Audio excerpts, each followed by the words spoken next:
Com a palavra, as vivências universitárias durante a pandemia.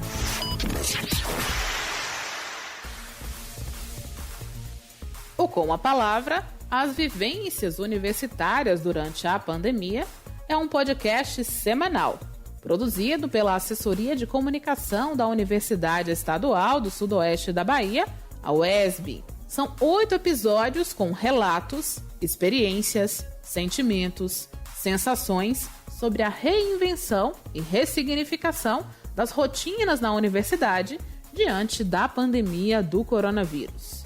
Professores, pesquisadores, gestores e alunos compartilham suas experiências em uma série de bate-papos especiais. E nesse terceiro episódio você vai conferir a UESB e a comunidade, uma parceria que resistiu à pandemia.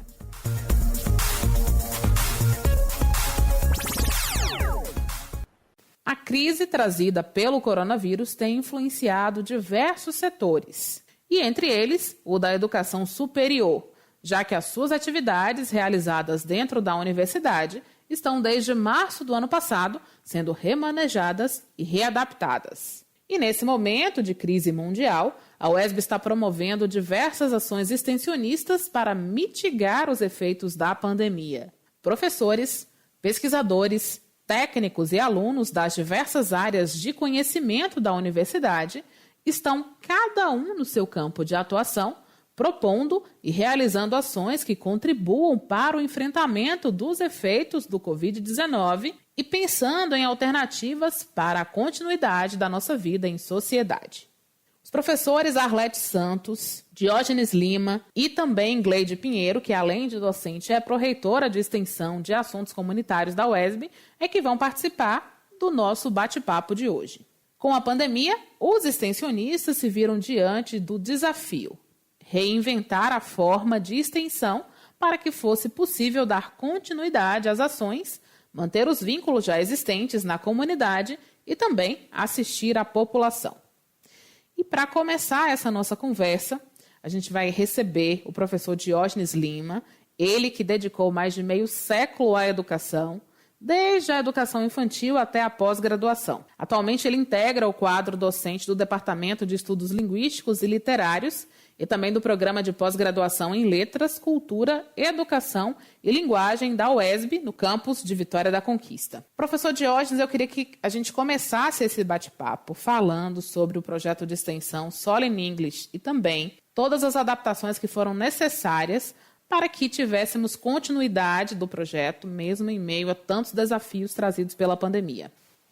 O meu projeto de extensão, ele já existe há 13 anos exatamente.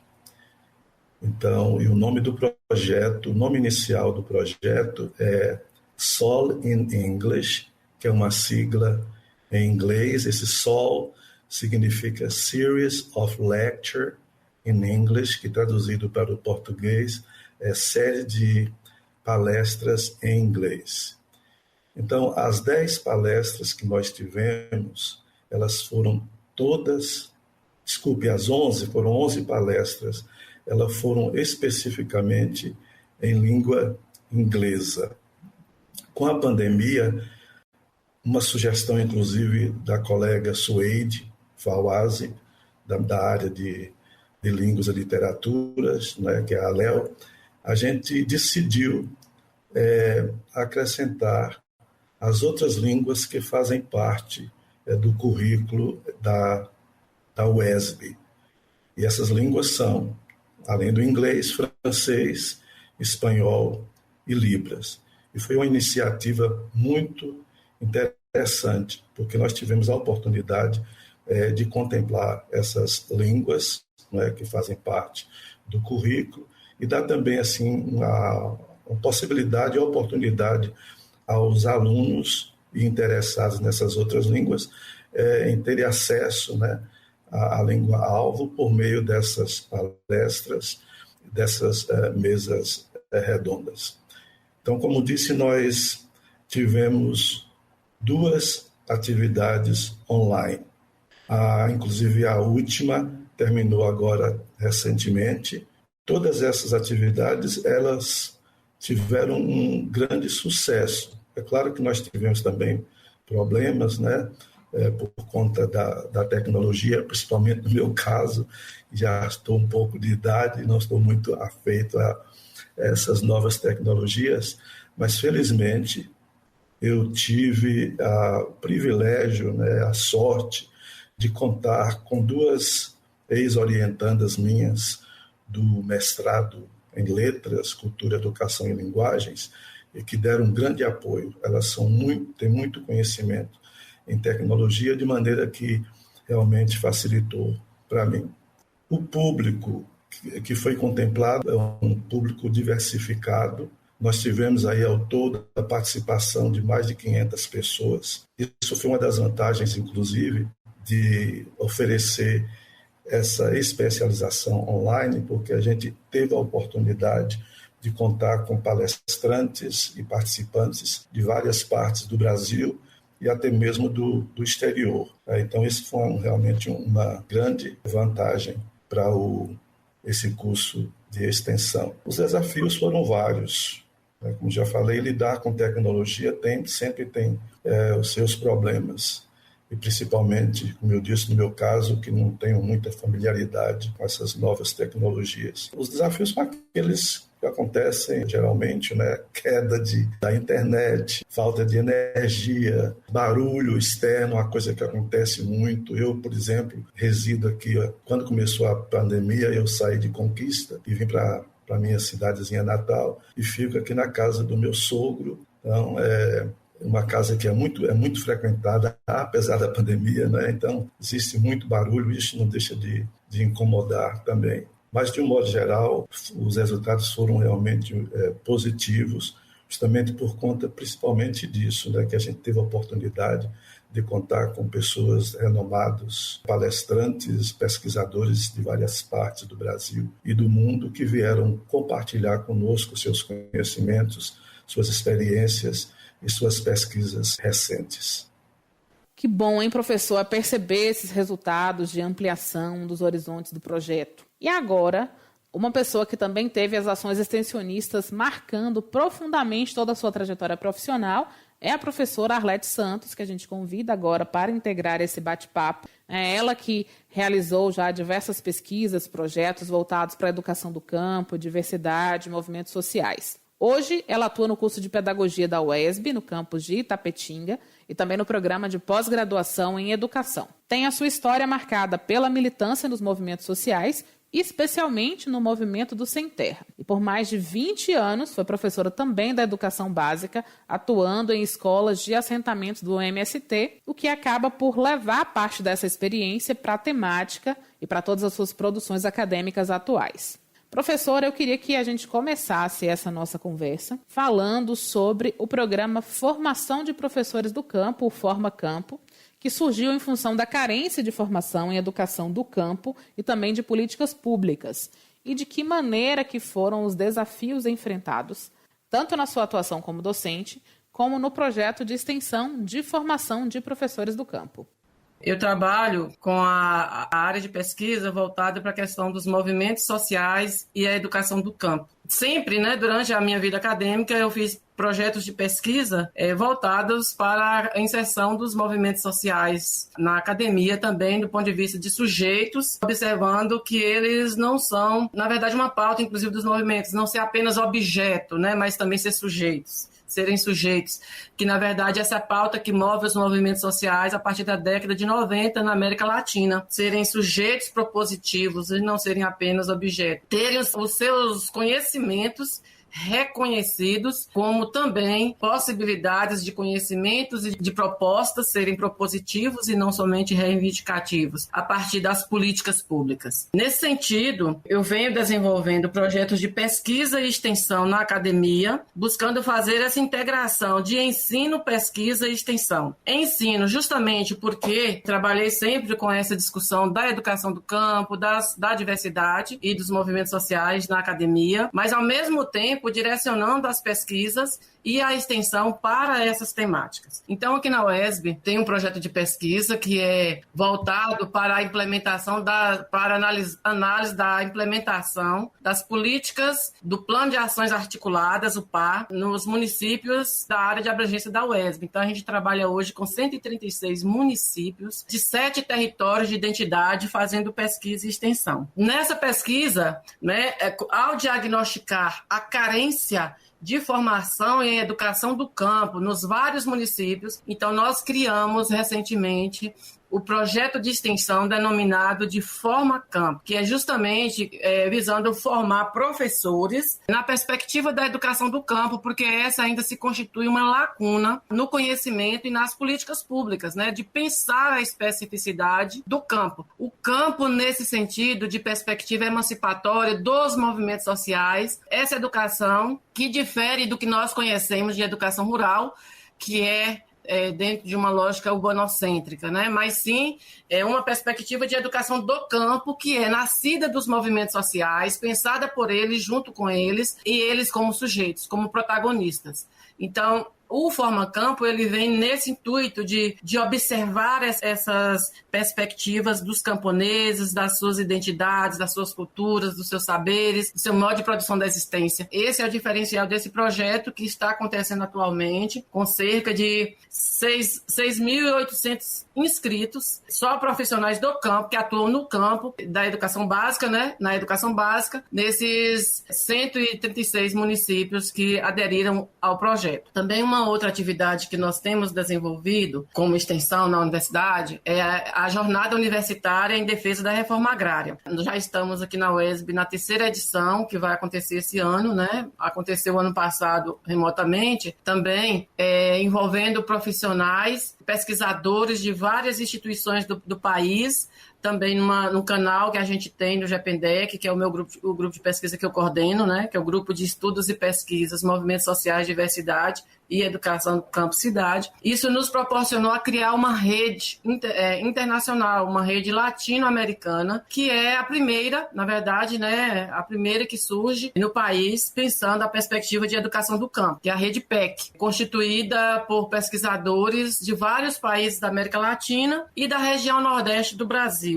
Surge inicialmente no meu grupo de pesquisa em parceria com o NEB. E a Jornada Universitária da Reforma Agrária é um evento que começa em 2013, né, com os pesquisadores de movimentos sociais do campo articulados nacionalmente na Escola Nacional Florestan Fernandes, que é do Movimento Sem Terra, né, mas que todos esses pesquisadores ligados aos movimentos sociais, eles assumiram o compromisso de realizar essas jornadas nas instituições que eles trabalham. Então, de lá para cá, comecei fazendo isso lá na UESC e atualmente desenvolvo a jornada todos os anos aqui na UESB, com temáticas sempre voltadas para a questão que envolve a questão da reforma agrária, que tem aí dentro de uma perspectiva de território, né? Que envolve educação, que envolve saúde, que envolve soberania alimentar, agroecologia, educação do campo, que envolve várias temáticas, na verdade. Mas que a gente conta com a parceria também de vários pesquisadores do país e do exterior para estar somando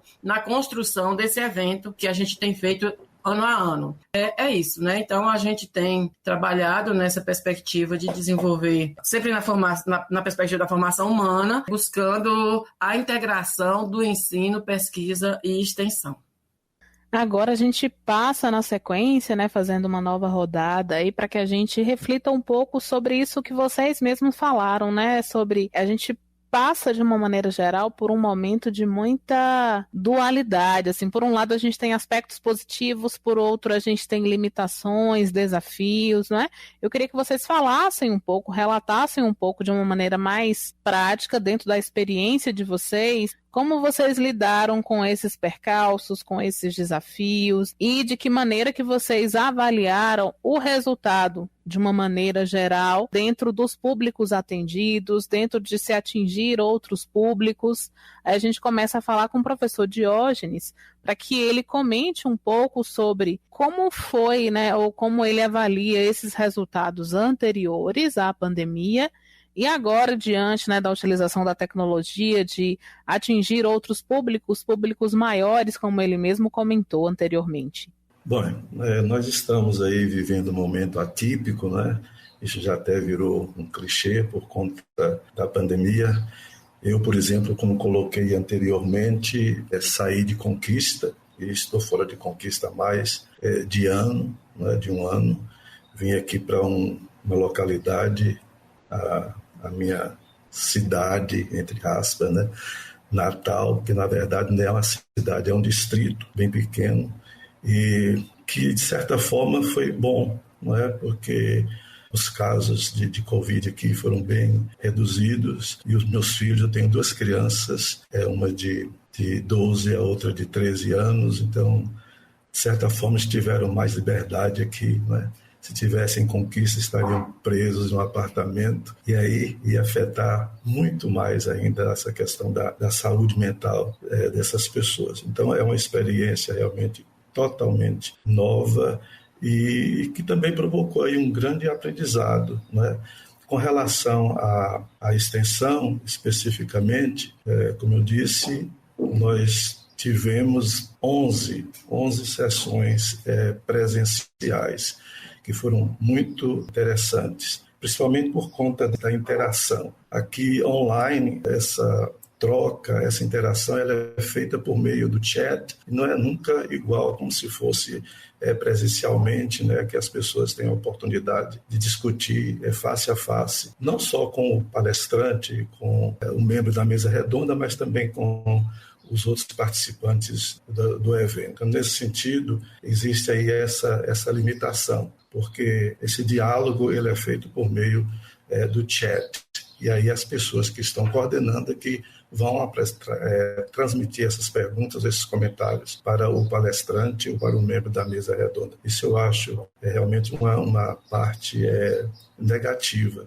não é? Essa falta de interação, esse olho no olho, por assim dizer. Por outro lado, essas apresentações aí, essas 2 apresentações que nós tivemos, esses 2 eventos de forma remota, eles propiciaram uma frequência maior, porque não só as pessoas do campus e pessoas da cidade de Vitória da Conquista, eu estou dizendo assim, quando o projeto era apresentado presencialmente, então a gente contemplava pessoas da cidade, né, fora do campus de Vitória da Conquista, e os alunos. Mas com essa versão online, a gente teve a oportunidade de contemplar várias pessoas de muitas partes do Brasil, não é?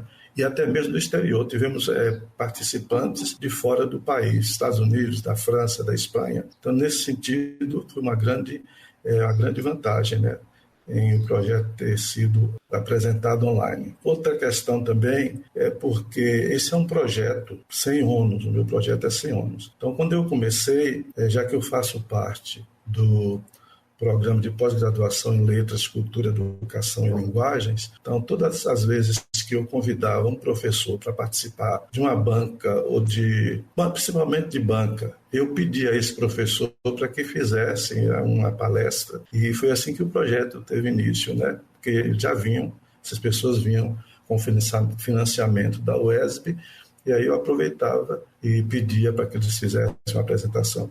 Foi assim que começou o projeto. Então, era muito limitado, né? Porque aí não tem defesa e não tem banca de qualificação praticamente todos os meses, né? Com muita frequência. Então, nesse sentido também, o trabalho online ajudou bastante, já que nós não temos despesa com transporte, com hospedagem, não pagamos prolabore nessas pessoas, elas se prontificam a fazer sem nenhum pagamento, né? Então, nesse sentido, foi algo positivo também.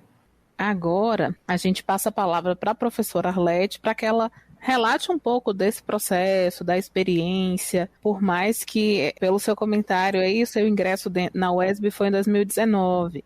Então, ainda vivenciou uma parte presencial, mas fora isso, toda a experiência anterior que se teve, para além de se dizer, como você mencionou, aí, o número de pessoas atendidas, o número de municípios atendidos, Como funciona essa gestão diante de toda essa pandemia, diante de tantos desafios aí trazidos pela pandemia? Como é que funciona esse processo de gestão? Como é que você avalia o percurso ao longo desses últimos meses aí, desse ano e meio, na verdade, já?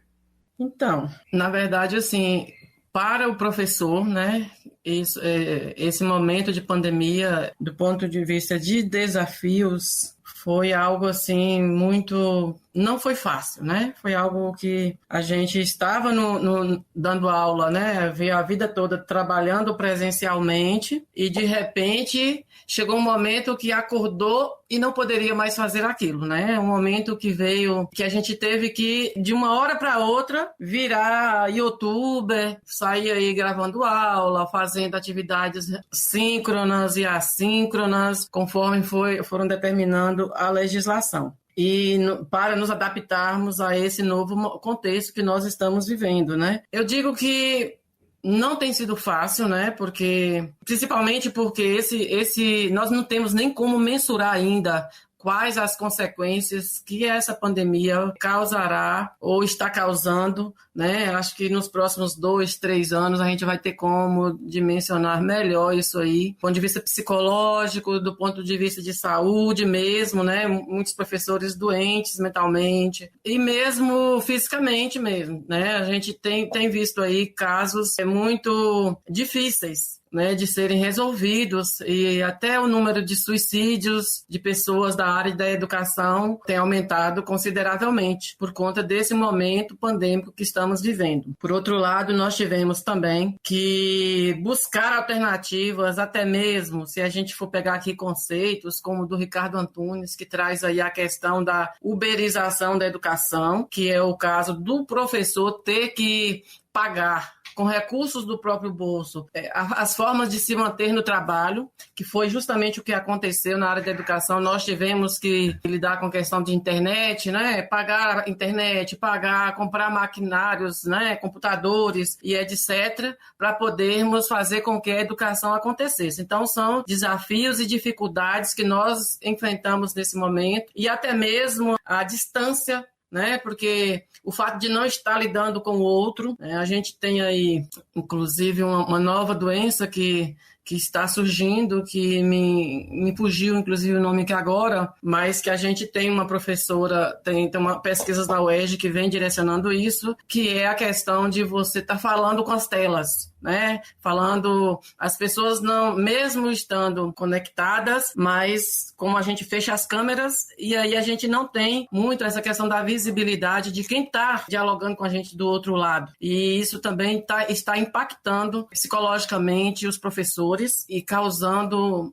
problemas sérios, né, por conta da ausência do contato, e já não tem o contato físico, mas também o contato virtual ele está sendo dificultado dessa forma. Então, são questões que nós estamos enfrentando aí na pandemia. Na universidade, na graduação, a gente, como eu trabalho com a disciplina de estágio supervisionado, então isso é mais difícil ainda, porque como fazer o aluno da graduação estagiar sem estar lá na educação básica, efetivamente ministrando aulas ali com os professores ou observando, né? Então, isso tem sido um desafio, principalmente porque a gente tem enfrentado dificuldades na Secretaria de Educação, até mesmo para receber os nossos alunos da universidade nas salas de aulas virtuais, né? A gente está com sérios problemas quanto a isso. Então, tudo isso são desafios, né? Desafios que estão postos aí e que provavelmente serão superados aí. Alguns destes serão superados com a questão do pós-pandemia, né? Já na questão da uberização e iotuberização da educação, creio que isso aí vai continuar no pós-pandemia, né? Até mesmo porque as pessoas já estão se acostumando com essa nova realidade. Se a gente pensar assim, do ponto de vista do como é que isso foi nos projetos, né? E aqui saindo do ensino para falar da extensão e da pesquisa. Pensando do ponto de vista da extensão, eu vejo que não foi tão ruim, Por exemplo, eu não conseguiria fazer a formação dos professores do campo se fosse na modalidade presencial, né? Porque justamente eu não ia ter como agregar quase 7 mil professores na universidade e também a gente sabe que os municípios não enviariam esses professores também para cá. Por isso mesmo, esse projeto ele tinha sido aprovado antes da pandemia para acontecer em 3 municípios com ônus, onde a UESB, né, a equipe iria para esses municípios fazer a formação lá, somente com aqueles professores dos respectivos municípios. E aí a pandemia, com essa questão do trabalho online, né, do ensino remoto e tudo mais, isso facilitou, por meio de uma parceria com o DIME, a articulação com as redes municipais para que essa formação acontecesse em todos esses municípios dos territórios de identidade que estamos atendendo no nosso projeto. Então, nesse sentido de dar condição de acesso em outros espaços, creio que ajudou, né? E que também creio que isso vai continuar no pós-pandemia. Esses recursos que seriam gastos, né, como o professor Diógenes colocou, que, por exemplo, professores que vinham participar de banca, né, e que a gente tinha aquela outra contribuição, que era fazer uma palestra, contribuir de alguma forma. Provavelmente no futuro aí essas bancas vão acontecer mais virtuais, como estão acontecendo agora, já que não tem um recurso público que gasta com isso, né? Diria assim, com passagens, com hospedagens. Provavelmente no futuro algumas vão permanecer dessa forma que já está acontecendo. Eu consegui também, né, pensando na perspectiva da pesquisa, eu também iria fazer a pesquisa presencialmente, com a aplicação de questionários, né? O meu projeto estava aprovado antes da pandemia para acontecer dessa forma, nos respectivos municípios, que só poderia atender 3 municípios também. Só que com a pandemia, a gente também abriu essa possibilidade da gente encaminhar o questionário pelo Google Form para todos os municípios que nós estamos atendendo. E aí fizemos, né, a nossa inscrição no FormaCampo foi atrelado à resposta do questionário de pesquisa do projeto de pesquisa. Então, as pessoas, para se inscreverem no FormaCampo, fizeram a resposta ao formulário do projeto de pesquisa. E aí nós tivemos a participação dos quase 7 mil, tivemos quase 7 mil questionários respondidos, também porque computou como uma inscrição para o projeto de extensão. Então, isso foi uma porta assim, muito interessante que abriu, né? Eu vejo isso como uma questão positiva e eu acho que isso também poderá continuar no futuro, né? Então, assim, vimos observando essa questão, que temos que ter vários olhares nessa perspectiva da pandemia, do que a gente pode ter de ganhos positivos, que foram essas questões que eu coloquei, mas que essa questão também do adoecimento, da falta de recursos, que nós fomos de uma hora para outra tendo que dar conta de tudo isso, né? Podemos observar isso como questão negativa. A interação ali, quando a gente está fazendo um evento que não é presencial, é claro que é muito diferente. Às vezes, a gente tem realmente uma participação grande, né, do público externo online. Eu digo que nessas lives de formação do FormaCampo, a gente tem simultaneamente, assistindo na hora que a gente está apresentando, em torno de mais de 3 mil professores. Depois que termina, né, no mesmo dia a gente já conta lá com 12, 15 mil visualizações. Então, a gente percebe que existe aí uma possibilidade de alcance muito maior, né? Mas a interação, é claro que isso, a gente tem buscado criar várias alternativas para ver se não fica tão distante, porque isso vai nos distanciando como pessoas. Eu vejo que a internet, os meios de comunicação, a tecnologia, ela tem servido a intenção de aproximar as distâncias e, ao mesmo tempo, por outro lado, vai nos distanciando como humanos, né? Porque se a gente observa que antes a gente pegava o telefone e ligava para as pessoas, né? Atualmente, a gente manda uma mensagem para a pessoa e pergunta assim, posso te ligar?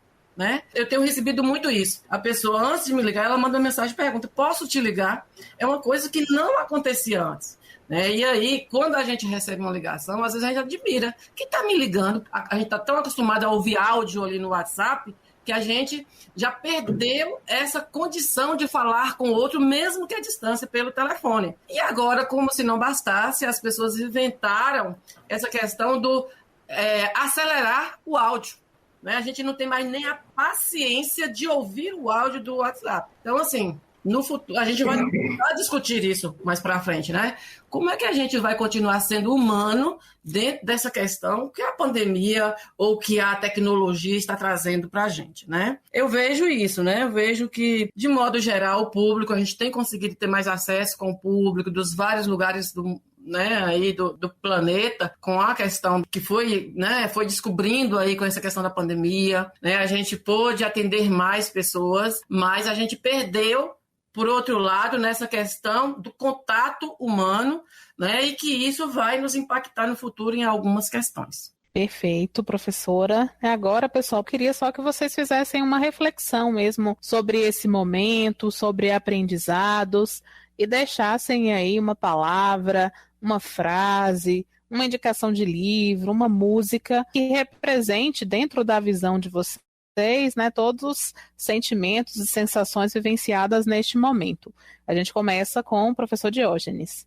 Bem, foi uma experiência diferente, né? Uma experiência nova, como eu já coloquei antes, né? Principalmente para as pessoas assim, da minha faixa etária, né? Que não estavam muito bem acostumadas com as novas tecnologias. Então realmente foi desafiador, né? Amedrontante. Eu sempre ainda fico apreensivo toda vez que venho aqui para o computador para dar uma aula, para uma entrevista como essa, preocupado para saber o que é que vai acontecer, se a internet vai cair, entendeu? Se vai ter algum ruído externo que vai atrapalhar. Então foi realmente uma experiência inovadora, não é? Mas também uma experiência de grande aprendizado. Eu acabei aprendendo muito com essas atividades online, com as aulas online, com esse programa essa atividade de extensão online. Para mim foi um momento assim de muito crescimento, de muito aprendizado e também de contato, né, de muito contato com outras pessoas que trabalham nessa mesma linha,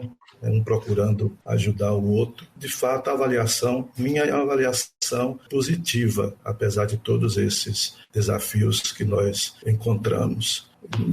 Eu não falei isso antes, não sei se cabe aqui nesse momento, mas esse meu projeto de extensão, como resultado, nós já tivemos vários artigos publicados, apresentações em eventos, né? Inclusive eventos agora online, em que alguns orientandos apresentaram ou vão apresentar trabalhos, e além da publicação de 2 livros. Esses livros eles foram frutos do projeto de extensão quando era apenas em inglês. Inclusive agora, recentemente, acabou de sair, não sei se livro aqui assim, totalmente em inglês, que é o resultado das ações anteriores, né, quando eles eram apenas em língua inglesa e oferecidas presencialmente. Então, e espero agora, nesses 2 novos eventos, que nós teremos a possibilidade também de produzir um livro, não apenas em língua inglesa, mas com as outras línguas que fazem parte aí do currículo da universidade. Nós vamos trabalhar aí nesse sentido para ver se a gente consegue esse resultado, né, desse nosso projeto. Então, de fato, foi uma experiência, eu volto a repetir, muito gratificante, aprendi bastante e espero que a gente dê continuidade a esse projeto online ou presencialmente, porque eu considero aí o meu bebê, não é? Eu estou agora em fase de aposentadoria, entrei com um pedido já, né? Depois de mais de 20 anos, eu podia ter me aposentado em 2000, aí fiquei 20 anos a mais, né, trabalhando, e agora eu entrei com um pedido e está de sair a qualquer momento, mas mesmo assim, já conversei com o pessoal da minha área, né, me coloquei à disposição para continuar trabalhando extraoficialmente, né, para ajudar a dar continuidade a este projeto que eu considero de grande importância e que tem tido também uma avaliação extremamente positiva. Ao final de cada atividade, a gente fornece um questionário de satisfação e as respostas, todas foram muito bem positivas e muito encorajadoras. E até dizendo que devia acontecer com mais frequência, não apenas uma vez por ano, mas 2, 3 vezes, que é praticamente também possível, né? Mas as avaliações são positivas. Com relação a uma frase, um pensamento, eu diria, por exemplo, nós tratamos muito de uma questão que está em voga agora no ensino e aprendizagem de línguas, né, no campo da linguística aplicada, que é essa questão da translinguagem, do multiculturalismo, do multilinguismo. Então, são essas três palavras que eu deixaria aqui. Obrigado. A gente agradece, professor, e parabeniza por todas essas ações, por deixar aí o legado agora do livro, né? Com certeza vai ser um projeto muito bacana de ter essa concretização de todo o trabalho realizado. Agora a gente passa a palavra para a professora Arlete, para que ela faça suas reflexões finais também, sobretudo de aprendizados, do que fica e de uma mensagem final. Então, eu gostaria de fazer essas reflexões finais sobre 2 aspectos. Um primeiro aspecto é mesmo como voltada para essa questão das lutas dos movimentos sociais, já que dentro dessa perspectiva minha de militância na educação, sobretudo na educação do campo. Primeiro, dizer que a gente vem aí de um processo, o que mais nos preocupa na área de educação, na minha área de pesquisa, é justamente essa questão do que pode levar a essa questão da tecnificação ou da educação nesse sentido das plataformas, né? Ou seja, a plataformização da educação, porque isso já vinha como motivo de discussões muito amplas para a privatização da educação pública. Nós estamos assistindo no momento um grande avanço dos empresários da educação. Essa plataformização da educação já vinha sendo debatida muito no sentido de que dentro de projetos, né, de buscas dos empresários da educação de cada vez mais precarizar a educação e daí também ir retirando a questão da qualidade da educação. Então, esse é um aspecto e que, se eu observo nesse momento que a gente está vivendo, isso acelerou consideravelmente a questão da desigualdade educacional, principalmente pela falta de tecnologia também, da internet nas escolas, da banda larga, da condição de acesso dos alunos às próprias plataformas de educação, os professores também, dessa dificuldade. A gente fez pesquisa na UESB, né? Nem falei disso aqui, é uma pesquisa que a gente fez da educação em tempos de pandemia, coordenada por mim, professor Adenilson, que a gente pesquisou os vários municípios da Bahia, né? Onde a gente tem aí, inclusive, muitos professores sem condição de acesso, sem ter, inclusive, computadores. Então, a gente verifica que isso pode acelerar um processo de desigualdade ainda maior do que já vínhamos vivendo, do ponto de vista da educação, mas também econômico, porque acaba reverberando em vários outros aspectos. E essa questão da gente, eu fico muito preocupada da gente dar uma valorização excessiva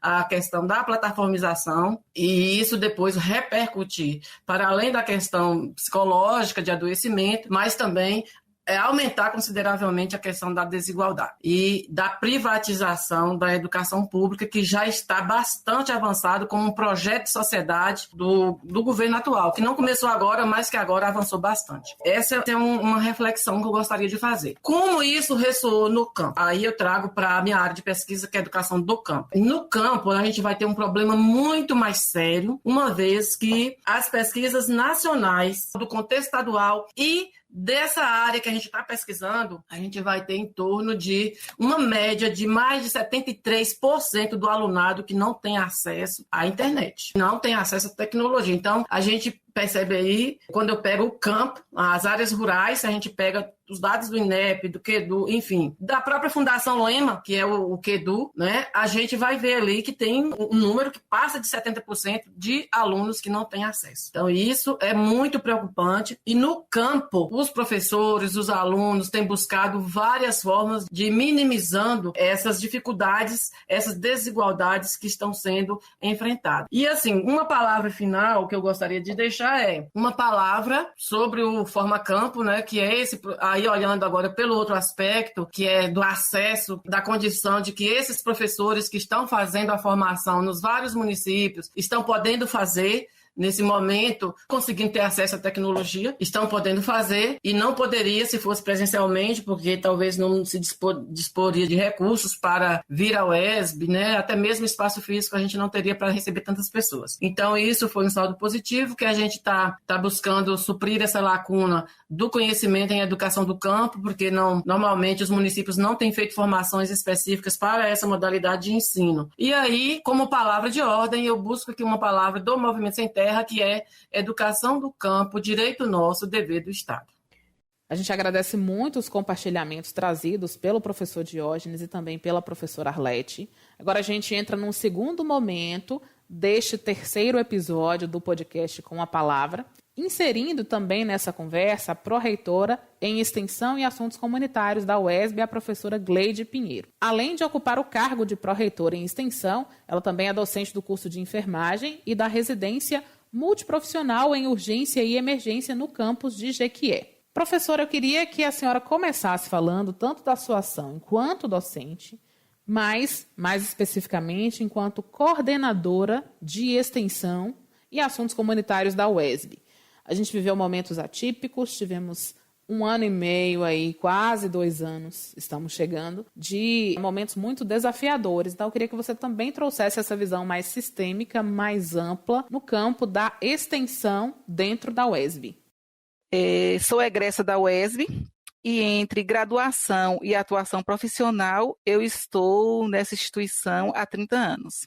Desde a minha inserção como docente, que venho atuando como extensionista, tanto como coordenadora de projetos e programas, como colaboradora. Então, eu costumo dizer que sou extensionista por vocação.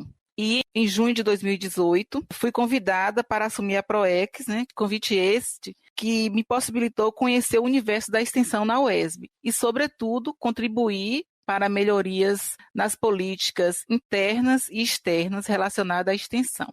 Essa pandemia, ela nos colocou e vem nos colocando frente a uma diversidade de desafios, no sentido de repensar nossas atitudes e condutas em relação a todos os aspectos de nossas vidas, e na extensão não foi e não está sendo diferente. No âmbito da UESB, ao longo dos anos, a extensão ela sempre ocorreu, sempre se materializou de forma presencial, onde a gente consegue fazer uma aproximação comunidade acadêmica, comunidade externa, que na nossa concepção favorece a formação de vínculo, entre a equipe executora e a população-alvo.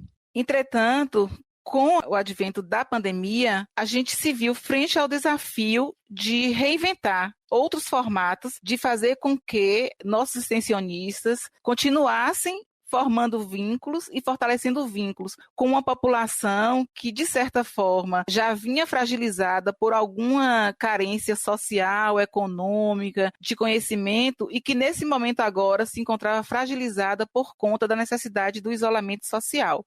A gente sabe que, querendo ou não, a gente precisou seguir adiante, levar projetos adiante, lançar editais. Muitas atividades continuaram, muitas pessoas imaginam, aquelas que não fazem parte da rotina da universidade, que as atividades pararam ou que não continuou mesmo sobre esse formato remoto, Eu queria que você contasse um pouco agora, tanto as suas experiências enquanto professora, como do âmbito da gestão, de que maneira foi possível essa continuidade, falar em termos de edital ou não, de que maneira que alguns projetos, sobretudo aqueles relacionados à área da saúde, continuaram dando esse suporte da maneira possível à comunidade. Em relação à extensão, a gente pode fazer uma análise, podemos fazer uma análise e considerar que tivemos alguns avanços e algumas estagnações. Então, tem projetos de extensão que antes da pandemia, eles realizavam atividades presenciais apenas localmente, no campus de Vitória da Conquista, no campus de Jequié e no campus de Itapetinga. Com a pandemia, a gente teve projetos de extensão que puderam acessar públicos de outros municípios, de outros estados e até de outros países. Então, nós tivemos alguns projetos que saltaram de um público de 100 pessoas para um público de 6.000 pessoas. E aí eu vejo essa positividade da questão online. Em contrapartida, nós tivemos alguns projetos, algumas ações extensionistas que ficaram prejudicadas. E são aquelas ações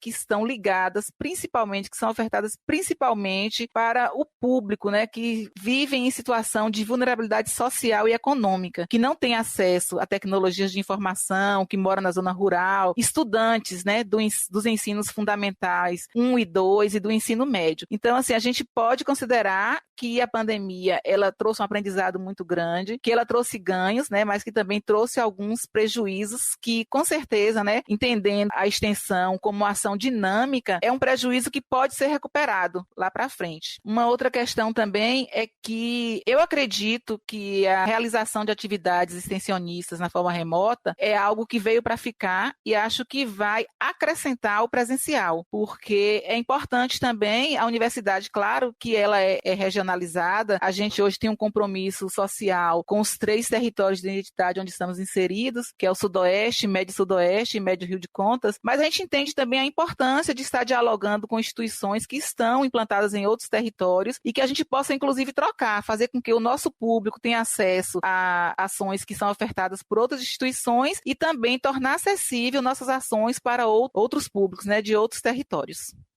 Professora, a gente tem um cenário onde por um lado, a gente tem uma grande valorização da ciência em função deste momento como um todo, mas por outro, infelizmente, a gente continua lidando com contingenciamentos, com um ambiente de crise social, econômica, enfim, e redução de muitos investimentos. Você coloca aí alguns aspectos bem interessantes com relação a essa percepção de tornar mais amplo esse trabalho, ter um compartilhamento, poder acessar outras instituições e parcerias. Eu queria agora que você fizesse uma reflexão diante, né, dessas perspectivas futuras. A gente lida com muita incerteza ainda, mas diante de todo esse cenário, como é que você enxerga essas perspectivas para o ambiente da extensão? A extensão, ela tem como principal alvo, né, a questão da equidade, de propiciar a equidade social, a equidade econômica, a equidade de conhecimento, porque tudo que é produzido, tudo que é elaborado nas interações de ensino e pesquisa dentro da universidade, de alguma forma é levado para a comunidade. E, na verdade, assim,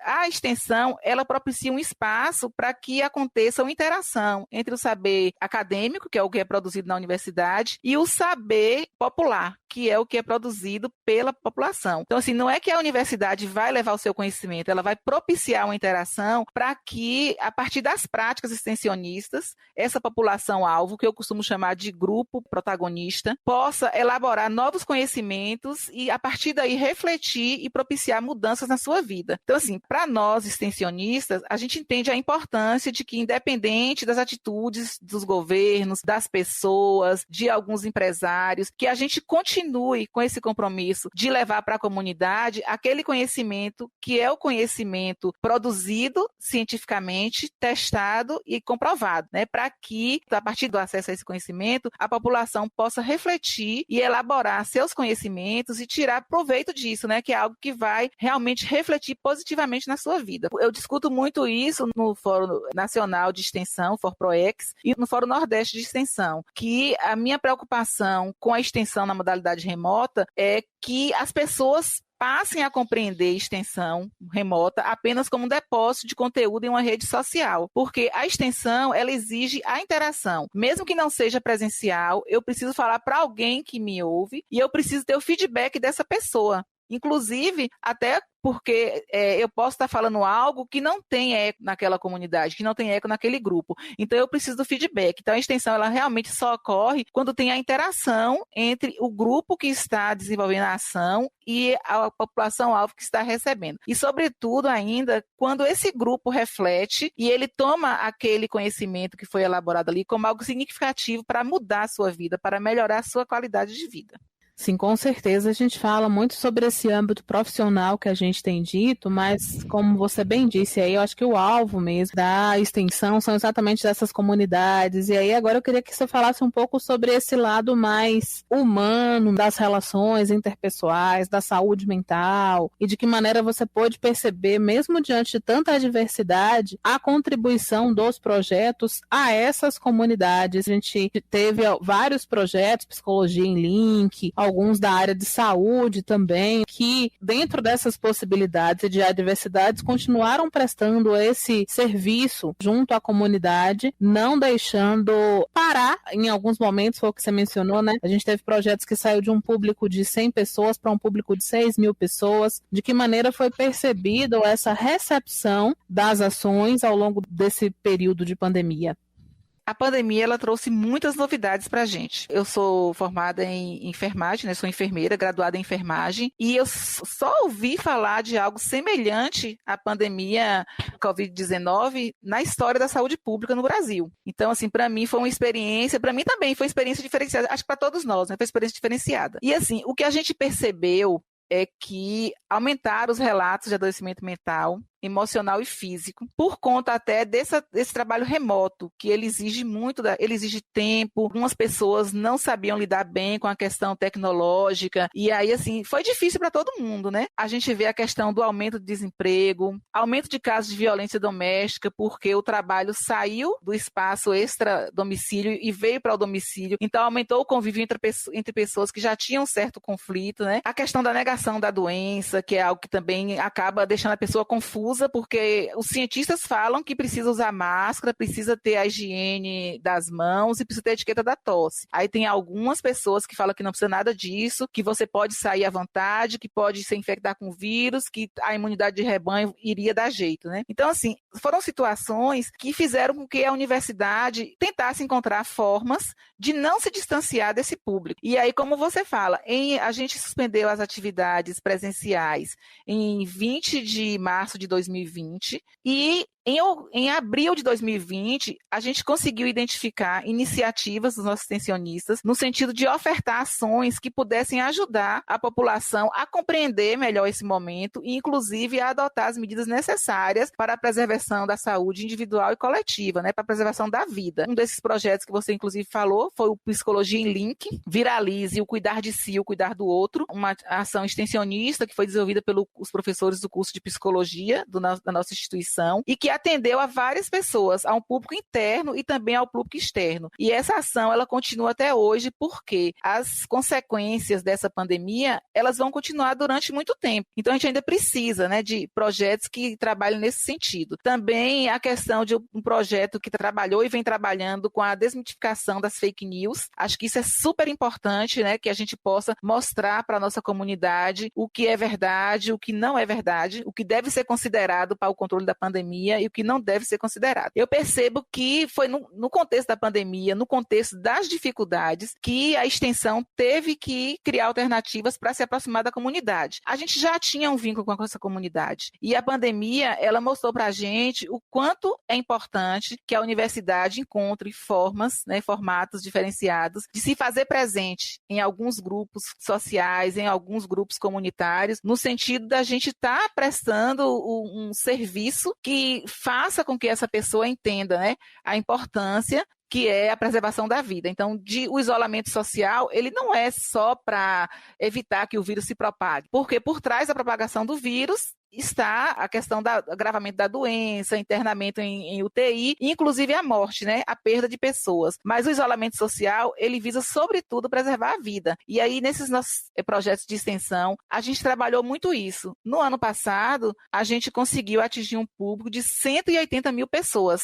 Mais ou menos 180 mil pessoas, que foi um público bastante significativo, considerando que foi o nosso primeiro ano de pandemia e as dificuldades que a gente tem, tanto do extensionista, com a questão tecnológica, mas sobretudo da população em ter acesso a equipamentos, né, e à internet, para que ele possa também acessar nossas ações.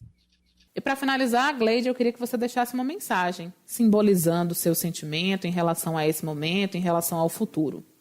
Então, temos certeza que o mundo não será mais o mesmo. A gente já está vivenciando isso aí, quem está voltando para o trabalho semipresencial, quem tem filhos em escolas, né, que já estão voltando para salas de aula no modelo híbrido, já percebe que as relações, elas serão totalmente reconfiguradas. Os processos de trabalhos, eles serão reformatados, né, mas acho que a gente precisa considerar que tudo isso é com o objetivo de preservar as pessoas, né? De preservar a vida. E assim, a minha frase, Aline, seria: a pandemia não acabou, existem aí, né, a possibilidade, mesmo para quem vacinou, mas existe a possibilidade de que as vacinas não cubram 100% as variantes, né? A vacina protege contra as formas graves, por isso que é importante que além da vacinação, que além da imunização, que a gente continue usando máscaras, continue praticando a etiqueta da tosse, tendo cuidado, né, com a higiene das mãos e que a gente exercite o cuidar de si e o cuidar do outro. Isso tudo vai passar, eu tenho certeza disso, vai passar, mas enquanto a gente está convivendo com a possibilidade de variantes. Quanto mais a gente se aglomera, quanto mais a gente se desprotege, mais existe a possibilidade de que variantes surjam. Por isso que é importante que, mesmo com a vacina, a gente consiga manter esse isolamento social. Esse foi o 3º episódio do Com a Palavra. Arlete Santos, Diógenes Lima e Gleide Pinheiro compõem compartilharam conosco todas as suas experiências e também vivências ao longo de todo esse período de pandemia, trazendo os principais desafios sobre a UESB e a comunidade, uma parceria que resistiu à pandemia. Essas e outras histórias contadas no podcast vão integrar o e-book Com a Palavra, as vivências universitárias durante a pandemia, que vai ser lançado no mês de outubro e estará disponível no site da UESB.